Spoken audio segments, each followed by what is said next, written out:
lahat po ng ating mga opisyal. Alam ko po, lahat po tayo ay, alam niyo po, ang PDP, kilala tayo na may prinsipyong partido.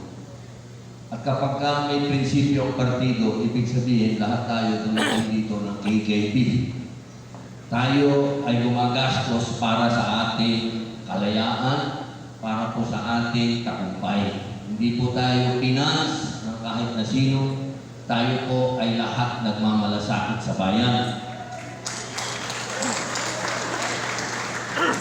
Kaya ko po nasabi yan, pagkabanggit po ng ating mga namumuno na tayo na po ang nahirang na campaign manager, binulungan po ako kagad ni Senator Bato.